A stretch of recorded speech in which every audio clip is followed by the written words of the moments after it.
Y ese poder también tiene una misión para poder llevar a todas las personas que están a nuestro alrededor. Tenemos un tesoro. Tenemos un tesoro. La semana pasada predicábamos acerca de los vasos de barro, ¿verdad? La Biblia decía, y el Señor ha puesto este tesoro en vasos de barro para que la grandeza del poder sea de Dios y no de nosotros. Pero ahora nos enfoquemos en el tesoro. Tesoro, Dios nos ha puesto aquí adentro algo invaluable, algo que no se puede comprar con ningún precio. Es algo demasiado valioso, demasiado grande. Y ese tesoro no es para nosotros solamente, es para compartirlo con toda la gente. Amén. Ese es el concepto que un hijo de Dios debe tener. Ese gran tesoro que tienes dentro de tu corazón, que es la salvación de Jesucristo, la debemos compartir con todo el mundo, con todo aquel que quiera oír. Y aún si no quisieran oír, también hay que hablarles, porque un día recordarán que sí se les ha predicado de Jesucristo. Pues la palabra de hoy tiene un título, ahí está: de la vileza al resplandor. ¿Puede repetirlo conmigo? 2, 3. De la vileza al resplandor, el poder de la sangre de Cristo. El libro del profeta Zacarías, en el capítulo número 3, versículo número 1, dice así: me mostró al sumo sacerdote Josué, el cual estaba delante del ángel de Jehová, y Satanás estaba a su mano derecha para acusarle.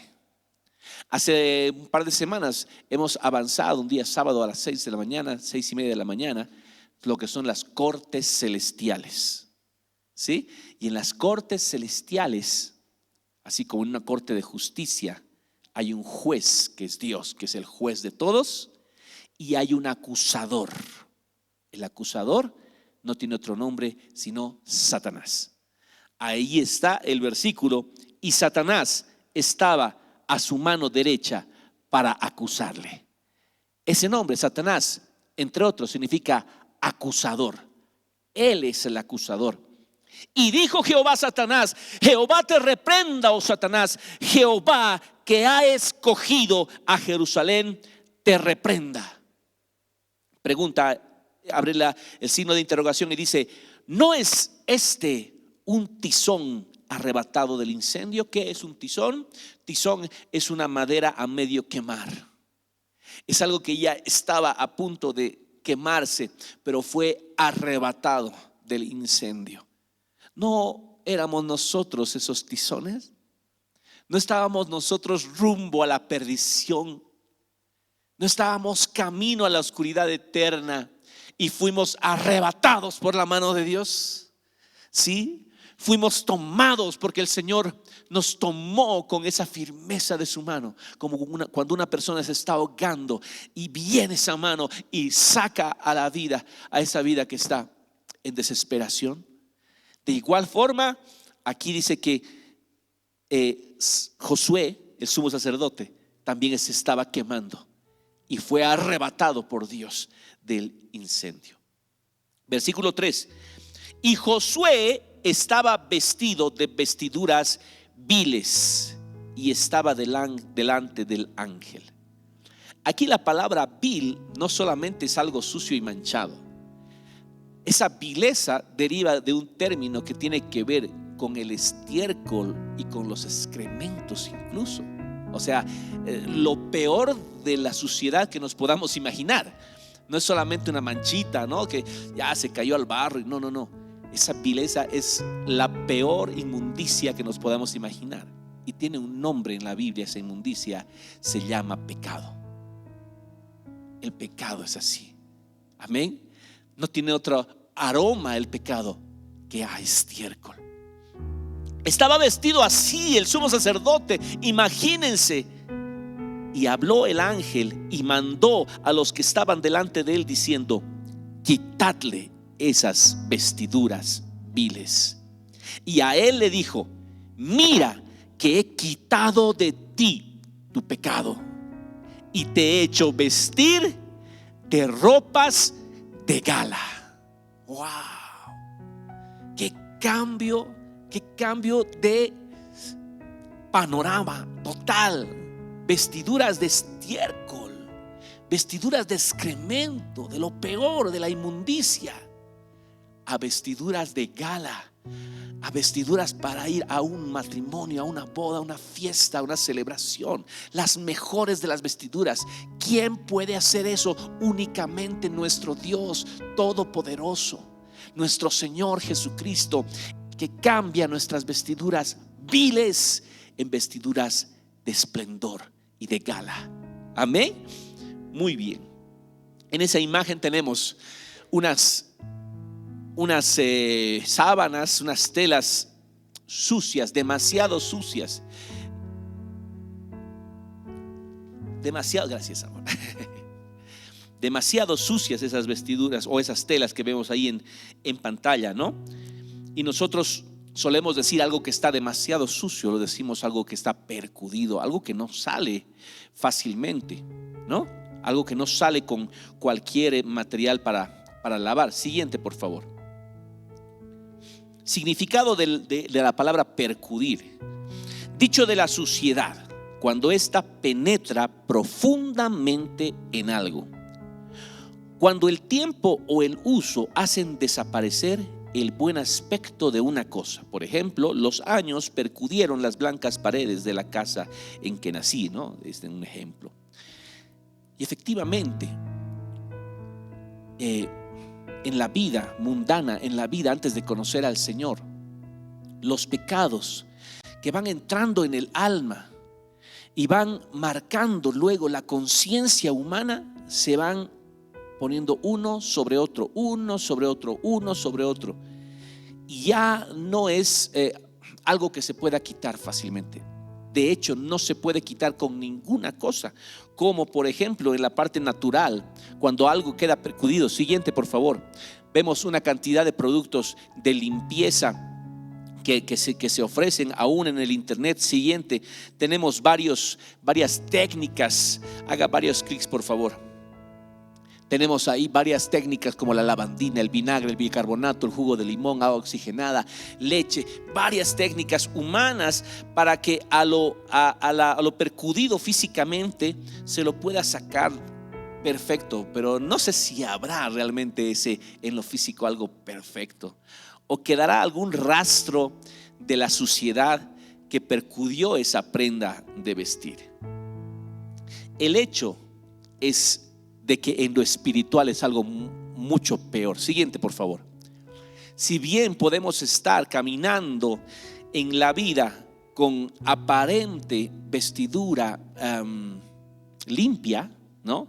En el mundo, siguiente, por un clic, por favor. En el mundo espiritual es otra cosa. En el mundo espiritual, en el alma del hombre, es lo que aparentemente a la vista de los ojos parece estar limpio, en realidad está manchado, está sucio.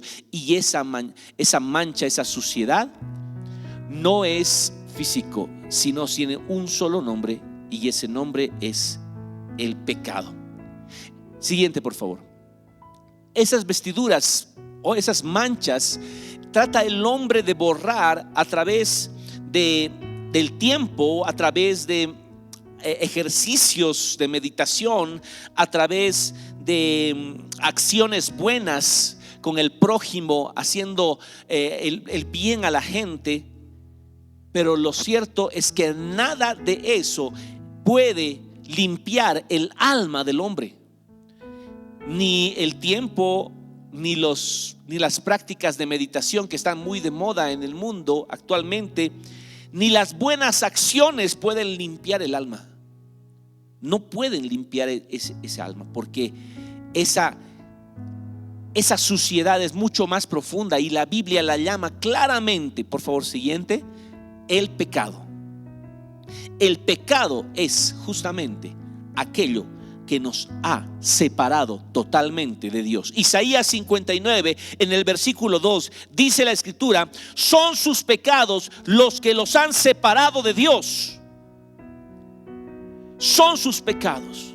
A causa de esos pecados, Él se alejó y ya no los escuchará.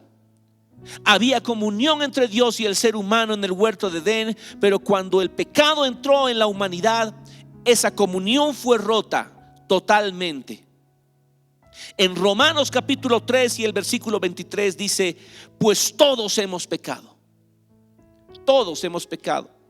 Aún las personas que parezcan más inocentes, aún las personas que parezcan más libres de esa culpa, que podríamos decir tal vez los niños, ¿no? Hasta los niños, cuando ya tienen cierta edad, ya se manifiesta esa naturaleza pecaminosa a través de berrinches, a través de desobediencia, a través de mentiras. Hasta los niños, cuando ya tienen cierta edad, ya comienzan a hacer cosas que están contra la voluntad del Señor, al desobedecer a sus padres, por ejemplo. Y cuánto más nosotros.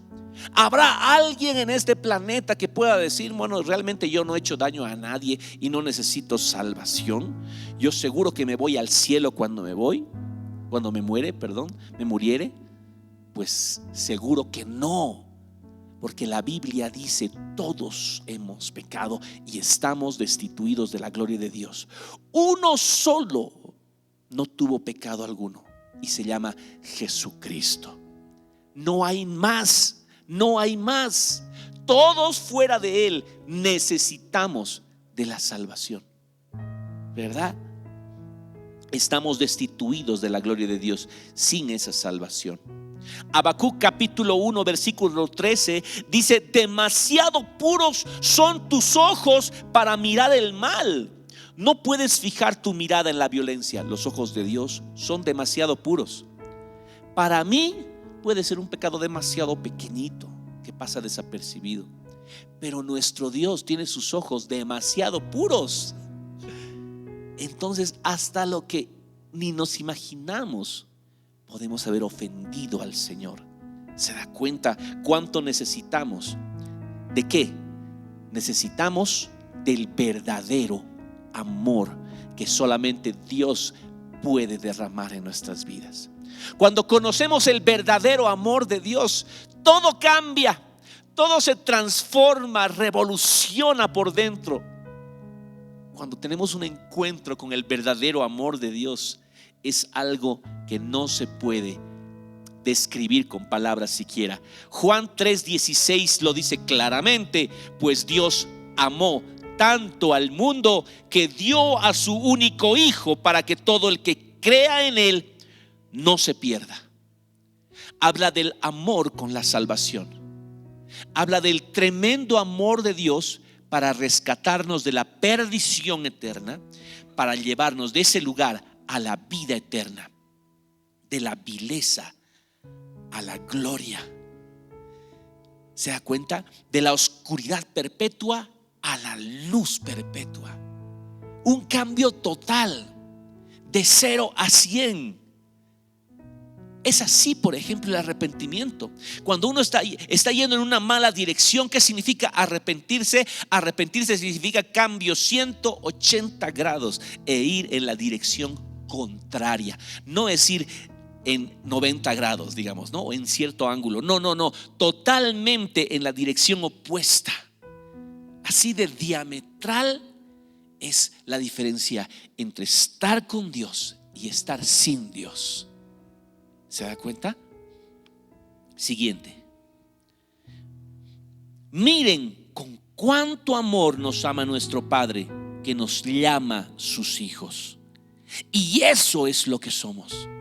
Somos sus hijos. Somos hijos de nuestro Padre. Y cada día un hijo tiene que parecerse más a su Padre.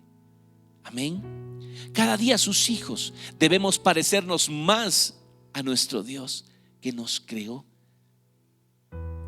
Salmo 42 versículo 8. Así decía el rey David: esta es la oración al Dios de mi vida, que de día el Señor mande su amor y de noche su canto me acompañe. Así quería vivir David. Cada día de su vida quería vivir acompañado del amor de Dios, o de la mano del amor de Dios, y en la noche su canto le acompañe. David cantaba preciosos salmos por la noche. ¿Por qué? porque de día el amor de Dios lo acompañaba. Mire cómo nos conmueve nuestro Señor y cómo quiere que hagamos una tremenda diferencia. Siguiente, por favor, entre el verdadero amor de Dios y el pecado.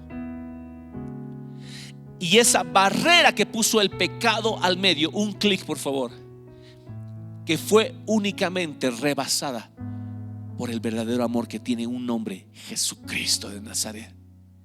En la cruz del Calvario nos mostraba ese único y verdadero amor.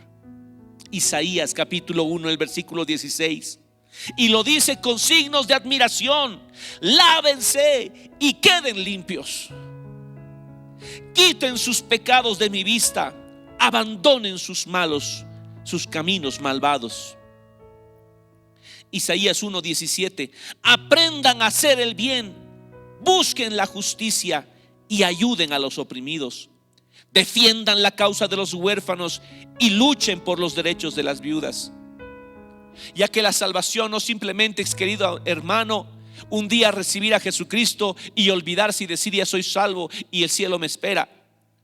No es así, porque cuando uno es verdaderamente salvo, un sentimiento de agradecimiento enorme lo embarga y está de por vida agradecido a Dios y dice: Señor, tengo que cambiar totalmente de actitud.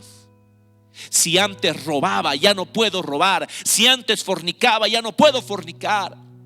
Si antes mentía, ya no puedo mentir. Si antes era ególatra, ya no puedo ser orgulloso. Tiene que haber un cambio total de actitud. El Señor demanda: aprendan a hacer el bien. ¿Por qué? Porque nos ha entregado el manual para saber hacerlo, que es la Biblia. Nos lo entregó en nuestras manos.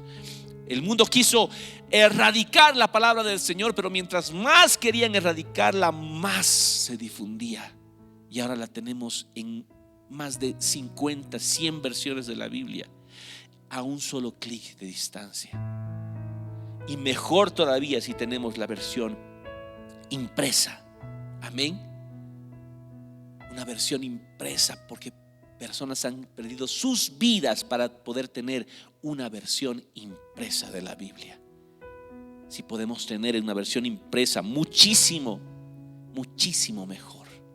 Algo que está consagrado específicamente para la lectura de la palabra de Dios. Isaías 1:18, vengan ahora, vamos a resolver este asunto, dice el Señor. Aunque sus pecados sean como la escarlata, yo los haré tan blancos como la nieve. Recuerda, vestiduras viles, vestiduras de gala. Aunque sean rojos como el carmesí, yo los haré tan blancos como la lana. Un cambio total. Un cambio de lo vil, lo sucio, a lo que es resplandeciente, limpio y perfecto. Lo único que pudo hacer esto es, siguiente por favor, 500 años después de Isaías, Jesucristo. Isaías profetizó de una limpieza. Esa limpieza vino con la venida de nuestro Señor Jesús 500 años después, y el Señor estaba ahí llevando los pecados de la humanidad. Nosotros estamos 2024 años después de Jesucristo, y la sangre de Jesucristo aún hoy nos limpia de todo pecado. Amén. ¿Cuál es la maldad? ¿Cuál es el pecado en nuestras vidas que no estamos dispuestos a soltar? Déjame decirte que la sangre de Jesucristo limpia únicamente aquellos pecados que estamos dispuestos a renunciar. Si no estamos dispuestos a renunciar a nuestro pecado, ese pecado sigue ahí. Pero si nosotros estamos dispuestos a un cambio de actitud, esa sangre nos limpia y nos hace aceptos al amado, a nuestro Dios. Marcos capítulo 9. 6 días después, Jesús tomó a Pedro, a Santiago y a Juan y los llevó a una montaña alta para estar a solas. Ese es el día de la transfiguración. Mientras los hombres observaban, la apariencia de Jesús se transformó. Dice que Jesús subió a un monte alto, y cuando estaba en lo alto de ese monte, lo miraban, dice, sus discípulos de ahí abajo, y la apariencia de Jesús se transformó. Su ropa se volvió blanca, resplandeciente, más de lo que cualquier blanqueador terrenal jamás podría lograr. ¿Se da cuenta el poder de la gloria de Dios? Jesucristo estaba ahí con unas vestiduras totalmente blancas y limpias. Eso es lo que hace el Señor con nosotros cuando nos perdona nuestros pecados. Su sangre nos limpia, y son tan blancas esas vestiduras que Satanás tiene que huir de la presencia de Dios. Juan capítulo 1, primera Juan capítulo 1, versículo 7. Pero si vivimos en la luz, así como Dios está en la luz, entonces tenemos comunión unos con otros, y la sangre de Jesús, su Hijo, nos limpia de todo pecado. Yo no puedo decir, Señor, soy limpio de todo pecado, y aborrecer a mi hermano, y estar peleado con mi hermana, y estar en celos, en pleitos, en iras, en chismes. No puedo tener comunión en estos dos tipos de vida. Si yo quiero ser limpio, tengo que perdonar y tengo que pedir perdón. ¿Hay alguien contra el cual estás peleado? ¿O hay más de una persona, muchas personas que no les hablas, que no quieres acordarte de ellos, de ellas? Pues eres un hijo de Dios, y como hijo de Dios tienes la decisión de perdonar. En tu boca, en tu corazón está la decisión para que tú perdones a esa persona, o para que vayas y pidas perdón si eres consciente de tu falla, de tu error. Me decía una amiga del trabajo, es que está sufriendo mucho ella, y me decía: ayer perdí el control. Tenía tal carga en mis hombros que mi hijita de 9 años me hizo renegar, y le di una bofetada y le hablé cosas que no debía haberle hablado, y ahora me duele el corazón de haber hecho eso. Yo le decía: ve a ella y pídele perdón. Pídele perdón. Pedir perdón no nos quita la autoridad a los padres, nos da autoridad.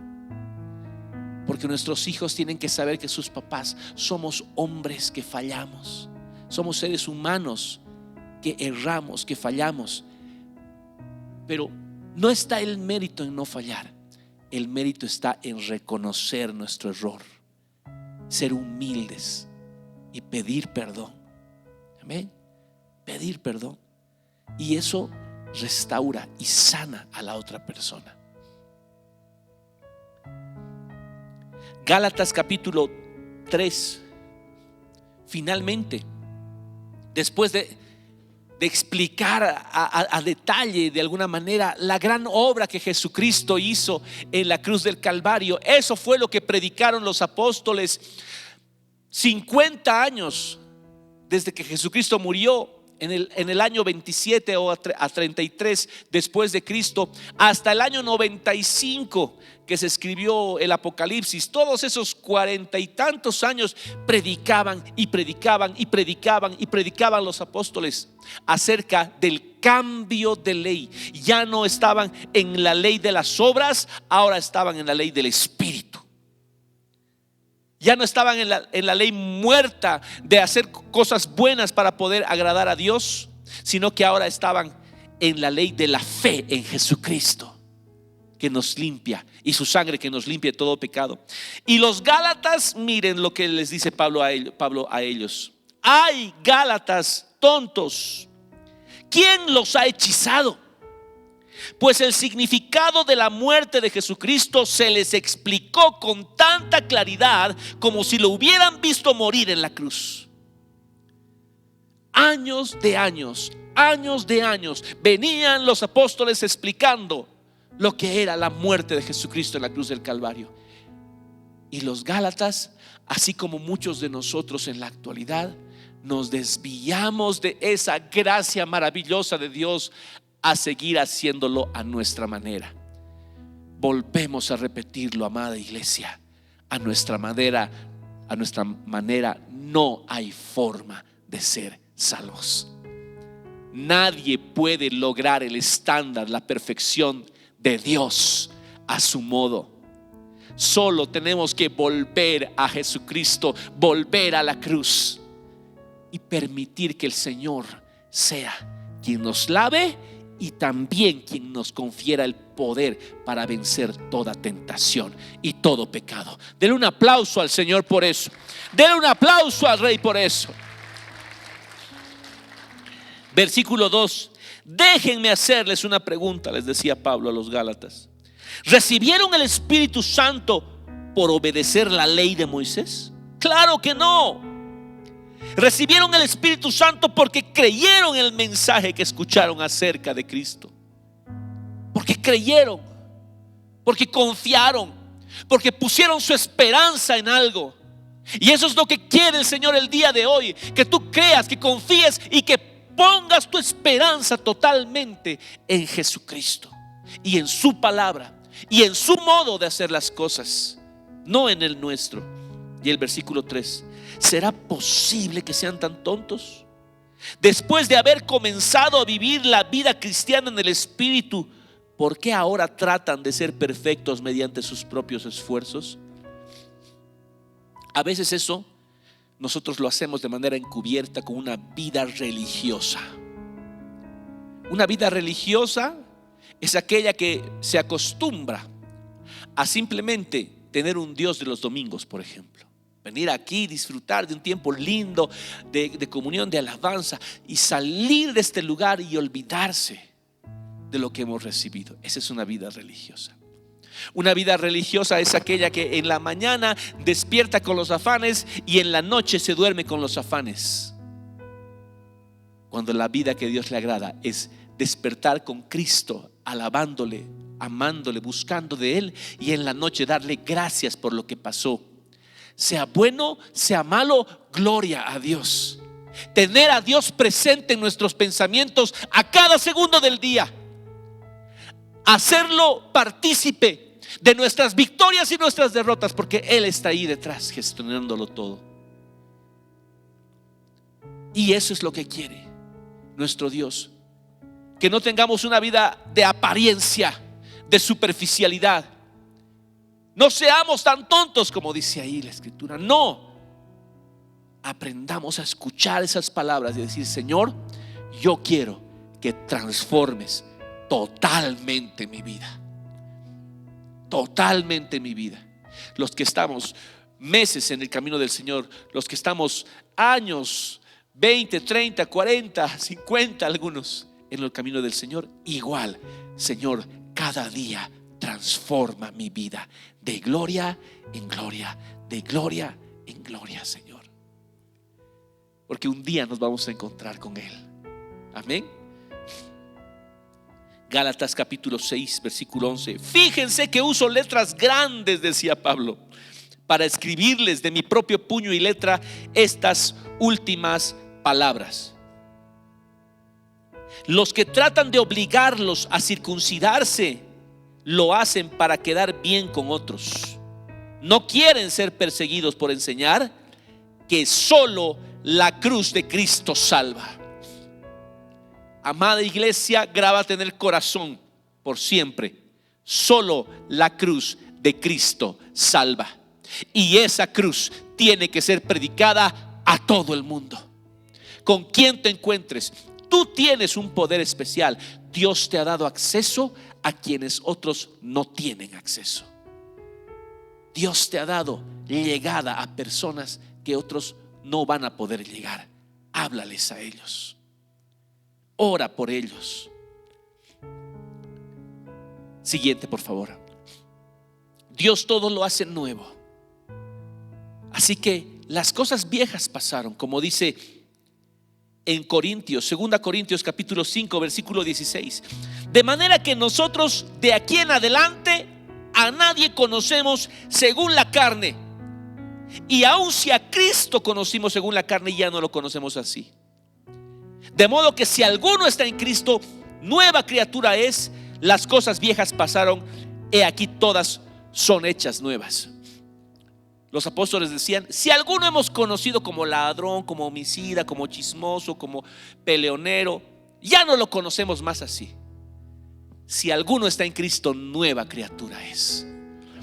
¿Conoces a alguien que era X, Y o Z en el mundo? Si ahora es tu hermano, lo viejo quedó en el pasado. A ti mismo ya no te recuerdes las cosas del pasado. Ya no recuerdes, porque el Señor, cuando perdona, Él perdona bien. Él agarra nuestros pecados y los lanza a lo profundo del mar, dice la Biblia, y ya no se acuerda de tus pecados. Amén. Así también nosotros, hermanos, andemos en nueva vida, ya no en nuestros viejos hábitos, vicios. Somos renovados en Cristo. Miren lo que dice Isaías 43 en la versión Dios habla hoy. Ahora dice el Señor a su pueblo: ya no recuerdes el ayer, no pienses más en las cosas del pasado. Yo voy a hacer algo nuevo y verás que ahora mismo va a aparecer. Hoy es el día, hermano. Cuando uno escucha el mensaje de Dios, cuando uno escucha la palabra de Dios, ese es el momento para decir sí, amén, e ir adelante con fe en esa palabra. Voy a abrir un camino en el desierto y ríos en la tierra estéril. Isaías profetizaba de lo porvenir. Nosotros ahora disfrutamos de lo que ya vino, Jesucristo, ¿verdad? Finalmente, Apocalipsis capítulo 21 dice: y el que estaba sentado en el trono dijo: he aquí, yo hago nuevas todas las cosas. Y me dijo: escribe, porque estas palabras son fieles y verdaderas. Mira cómo Dios hasta tiene que resaltar con negrillas y con letra grande. Sabemos que toda la palabra de Dios es verdadera, pero Dios quiere decir: pero ojo, estas palabras son verdaderas, yo no miento. En otras palabras, dice Dios. Dios es el fiel y el verdadero. Nos espera algo totalmente nuevo al cielo. Amén. Si bien somos renovados en esta vida todos los días por la obediencia al Señor, por la llenura del Espíritu Santo, aún así nuestro cuerpo se va desgastando. Nuestra vida se va desgastando. Lo que parecía antes fuerza, ahora se convierte en debilidad. Y con los años es así. Dios lo diseñó así. Pero no importa a qué nivel estemos cansados o desgastados en esta vida, Dios promete y cumplirá que un día Él hará nuevas todas las cosas. Amén. Él nos llevará a un cielo perfectamente nuevo, donde no habrá lodo, donde no habrá tristeza, donde no habrá lágrimas, llanto, no habrá, porque esas cosas pasaron. Todas las cosas serán hechas nuevas. Eso es lo que nos promete el Señor allá. Hoy es nuestra obligación experimentar esa renovación aquí. ¿Cuántos queremos ser renovados? Levante su mano. Usted ha escuchado el mensaje el día de hoy. Usted ahora va a ponerse de pie. Póngase de pie, por favor. Y va a decir con esa mano levantada, esa misma mano que levantó hace segundos atrás: Señor, renueva mi fe, renueva mi compromiso contigo, renueva, Señor, mi firmeza en tu camino. Renuévame, Señor. Límpiame. Limpia mi mente, mi corazón. Limpia todo lo que hay en mí.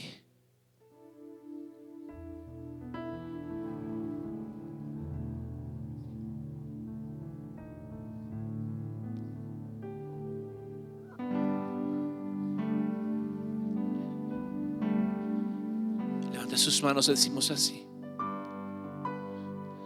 cambia, Señor, cambia mi vida. Limpia, Señor, mi corazón.